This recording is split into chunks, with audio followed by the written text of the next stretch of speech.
What is the greatest comeback to an insult you've ever heard? My grandparents used to bicker. My grandmother generally came out on top, as she was fierier. One time though, she was asking him to do a bunch of stuff, and he muttered, "If you'd lose some weight, you could do it yourself." She fixed her gaze on him, and glowered. "I'm thinking of getting rid of about 200 pounds of useless fat immediately." He replied, "You're going to cut off your foot." Man, nobody bickers like old married couples bicker. They've had decades to perfect their craft. Someone yelled out in a Walmart, "I'm not ashamed of who I am."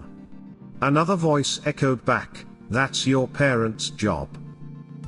Back in middle school I was at Walmart with a friend of mine looking for pants. Being a tomboy, I liked to wear baggy boys' pants, nor did I wear makeup. Another kid came up to me and snarkily asked, "PFFD, what are you? A boy or a girl?" And without missing a beat I responded, "Why? Do you think him hot?" He just got flustered, and walked away mumbling obscenities. This was the 90s, so that gender question actually was insulting to my 14-year-old brain. Not the greatest, but I still hold pride for my quick wit back then. Too bad that's all gone now. For some reason everyone in high school thought I was a lesbian, so a straight dude in my grade walked by me and was trying to make fun of me/gay bash and said, "Well, at least I don't like girls." I just kinda stared at him and waited for it to click. Woman shrugging. Joe Pine interviewing Frank Zappa. Joe, I guess your long hair makes you a woman. Frank, I guess your wooden leg makes you a table. Saw a clip of a stand-up comedian the other day, and he says something along the lines of, "The first time I had sex it was terrible. The first time I had sex," and a woman chimes in with, "You mean yesterday?" Crowd laughs for a while, and while the comedian is waiting for them to calm down you can see the gears turn in his head. Once it gets down to basically a few chuckles, he just says, "Glad you remember," and the crowd just lost their shit. It was amazing. I used to work with this like 70-year-old woman. She was our supervisor, and one day one of the ladies who worked with us told this old lady to kiss my ass, and the old lady replied, "Where do I start? You're so fat your crack goes all the way up your back." I asked my mother why she always wears makeup despite being in her 40s. She told me she wears makeup so she doesn't look like me. Edit, I was 9. A guy makes fun of his bald friend by rubbing his head and saying, "Wow, your head is as smooth as my wife's bottom." The friend also rubs his head and says, "Wow, you're right." Quiet guy in my art class got called queer bait. He replied with, "If I'm the bait then you're the catch of the day." My 10-year-old cousin was pushed aside by an older student at school who also felt the need to call him a gay child. My cousin told him not to get his hopes up.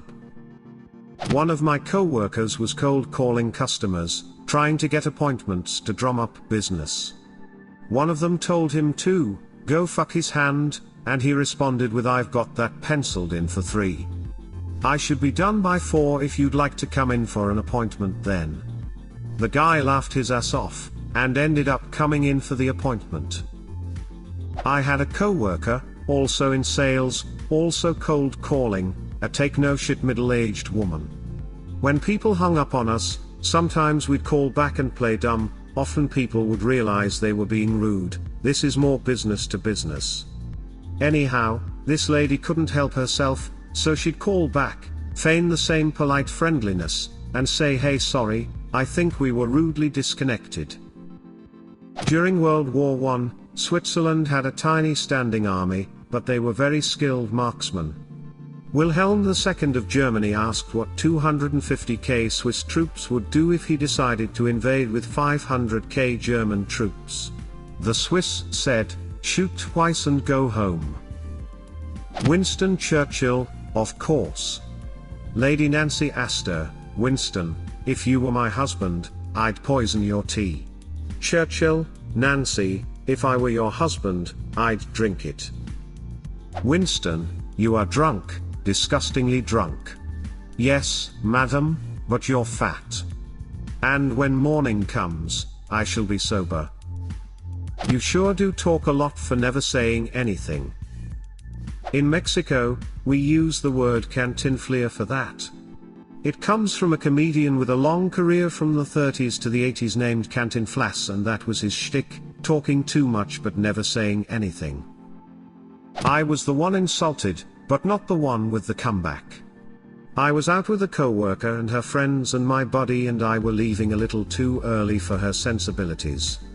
She jokingly got up in my face and said, "Smell that. Smells like pussy."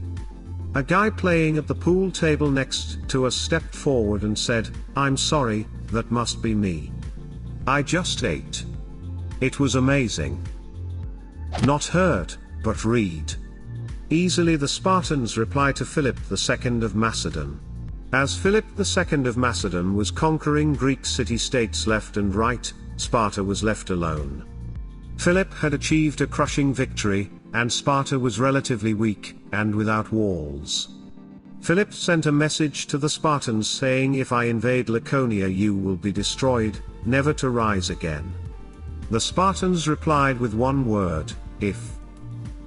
This is actually where the word laconic came from. My grandma asked my cousin, who had lots of partners and 2 kids at this point, if she was ever going to get married. Cousin, it's not the same nowadays. We don't buy cars without test driving them first. Grandma, yeah. But they don't let you put 100,000 miles on them either. Point goes to Granny. 18th century British radical politician John Wilkes was told in Parliament by a political opponent, "Sir, I do not know whether you will die on the gallows or of the pox." Wilkes shot back with, "That depends, my lord, on whether he embrace your lordship's principles or your mistress."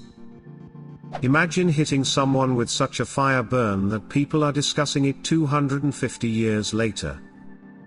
I've been called worse things by better people. For context, this was famously said by former Canadian Prime Minister Pierre Trudeau, when he found out Richard Nixon called him an asshole. A friend of mine was getting bitched at by these 2 identical twin girls in a class I had once. He replied with a troubling look on his face and said, "If you 2 are identical, how come only one of you are hot?" That dude played the long game, as those 2 girls looked rather perplexed for the rest of the session. Sorry on this topic. If you want to incite chaos, go on a girl's Instagram and find a group photo of 3 or more. Then comment, "You 2 look great." Edit, I love how my first gold is advice on how to cause legal chaos. If I knew this was the case, I would have given more tips. Edit number 2, some people are calling me Eris. Apparently my tips for chaos came straight out of Eris's playbook.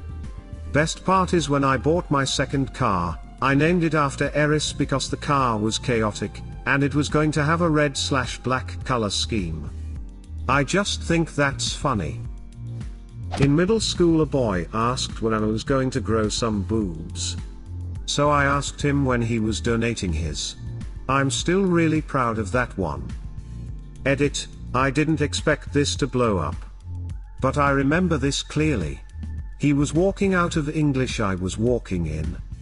We met at the doorway and were chest to chest. And he looks me in the eye and says, "Grow some tits." Without missing a beat I reply dead-faced, "Donate yours." Then proceed to proudly walk to my desk with a big smile. Also I did eventually grow some boobs. They are small but they are nice. The greatest comeback I witnessed was when Kumail Nanjiani was on Mean Tweets and someone asked, "Is your dick multiple colors?" And he said, "Yes, every shade of your mom's lipstick." What are you looking at? I'm still trying to find out. On a construction site one afternoon, different trades were working in the same area.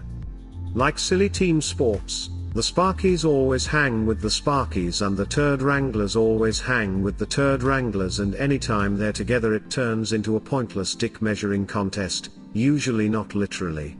One particularly childish exchange saw two men chopping back and forth, my dick biggest, blah blah blah. Finally one of them spits out this classic: I've got girth like a can of corn. And the clap back was unforgettable. But you've got length like a can of tuna. Everyone busted up. Mr. Girth tried to hide his embarrassment, but was tied up. No comeback. And a room of men laughing uncontrollably. Good times. Context: John Oliver from HBO interviews Stephen Hawking, may he rest in peace. J.O., and there may be a universe where I am more intelligent than you. S.H., there may even be a universe where you are funny. The classic: you're adopted, at least my parents chose to have me.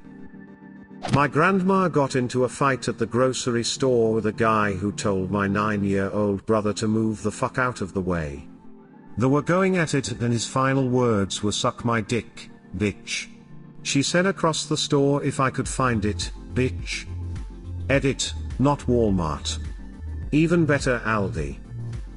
A friend in high school on our way to a track meet. He was staring at a car in the parking that was really nice. When this blag saw him. Blag, why bothering looking at that when you know you'll never be able to get one?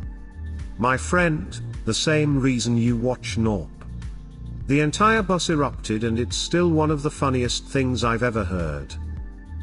A dude in my class called out a semi-friend of mine, that people are talking behind his back.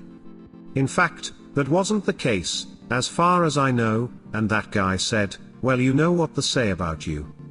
Nothing, nobody fucking cares.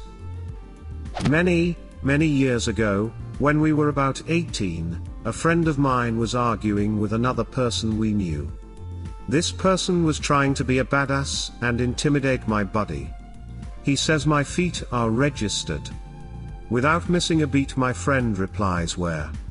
"Health and sanitation." 40 years later I still crack up at this when it comes to mind. What is the best response to an insult you've ever heard?